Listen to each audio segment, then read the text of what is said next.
Mumbai court మాజీ జడ్జికి బెదిరింపులు ఒకటి, లండన్లోనే ఆయన కూతురు మీద దాడి జరగడం సంచలనం సృష్టిస్తోంది. Bombay high court retired judge Gautam Patel గతంలో ఇచ్చిన ఓ కీలక తీర్పు అనూహ్య పరిణామాలకు దారితీసింది. జస్టిస్ పటేల్ కుమార్తె మీద లండన్లో నడివీధిలో దుండగుడు దాడి చేశాడు. విషయాన్ని జస్టిస్ పటేల్ మంగళవారం వెల్లడించారు. నా కుమార్తె తన పిల్లలను పాఠశాలకు పంపించి తిరిగి వస్తుండగా మాస్క్ ధరించిన దుండగుడు వెనక నుంచి వచ్చి దాడి చేశాడు. ముఖం మీద పిడిగుద్దులు కురిపించడంతో ముక్కు పగిలింది, గాయాలయ్యాయి. 10 లక్షలకు పైగా సభ్యులు ఉన్న దావూదీ బోహ్రా వర్గం నాయకత్వం వివాదం మీద 2024లో నేను వెలువరించిన తీర్పును సాకుగా చూపుతూ దాదాపు 10 నెలలుగా నన్ను, నా కుటుంబ సభ్యులు కొందరు బెదిరింపు లేఖలు పంపుతున్నారు. జూన్ 5వ తేదీన లండన్లో ఉంటున్న నా కుమార్తెకు బెదిరింపు లేఖ అందింది. సయ్యద్నా వివాదం మీద అప్పట్లో ఒత్తిళ్ల కారణంగా నా తీర్పు ఇచ్చినట్టు నేను వీడియో రికార్డ్ చేసి యూట్యూబ్లో ఉంచాలంటూ వాళ్ళు బెదిరించారు. ఇట్లాంటి తీర్పు ఇచ్చినందుకు నేను క్షమాపణ చెప్పాలని, లేకుంటే తీవ్ర పరిణామాలు ఉంటాయని బెదిరించారు. జర్మనీ పోస్టల్ మార్కున్న ఆ లేఖను నా కుమార్తె లండన్ పోలీసులకు అందించిందని జస్టిస్ గౌతమ్ పటేల్ వెల్లడించారు.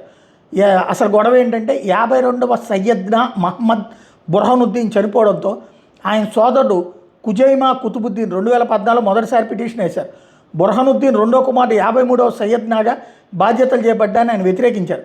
వాస్తవానికి సోదరుడైన మహమ్మద్ బుర్హానుద్దీన్ రహస్యంగా తన్నే వారసుడిగా ప్రకటించారంటూ ఆ పిటిషన్లో పేర్కొన్నారు.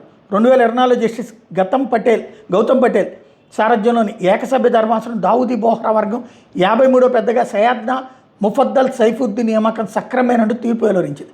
కుతుబుద్దీన్ 2016 ఏడాదిలో చనిపోయాక ఆ పిటిషన్ ఆయన కుమారుడు ఫక్రుద్దీన్ కొనసాగించారు. జస్టిస్ పటేల్ 2024లో జడ్జిగా రిటైర్ అయ్యారు. ఆయన తీర్పును సవాల్ చేస్తూ కక్షిదారు డివిజన్ బెంచ్లో వేసిన పిటిషన్ ఇప్పుడు పెండింగ్లో ఉంది. ప్రస్తుతం సయ్యద్నా పదవిలో ఉన్న ముఫద్దల్ సైఫుద్దీన్తో పాటు అప్పట్లో ఈయనకు వ్యతిరేకంగా బాంబే హైకోర్టులో అప్పీల్ చేసిన తాహిర్ ఫక్రుద్దీన్ సోదరుడు డాక్టర్ అజీజ్ కుతుబుద్దీన్ ఈ పరిణామం మీద తాజాగా స్పందించారు. తమ ప్రతిష్టకు భంగం కలిగించేందుకు ఎవరో ఇట్లాంటి చర్యలకు పాల్పడుతున్నారని కుతుబుద్దీన్ చెప్పుకొచ్చారు. న్యాయ వ్యవస్థను భయపెట్టే ప్రయత్నాలు ఏమాత్రం ఆమోదయోగ్యం కావని సయ్యద్నా కార్యాలయం మంగళవారం ప్రకటనలో పేర్కొంది. జస్టిస్ పటేల్కు బాంబే బార్ అసోసియేషన్ సైతం సంఘీభావం తెలిపింది. బాధ్యుల మీద కఠిన చర్యలు తీసుకోవాలని అసోసియేషన్ డిమాండ్ చేసింది.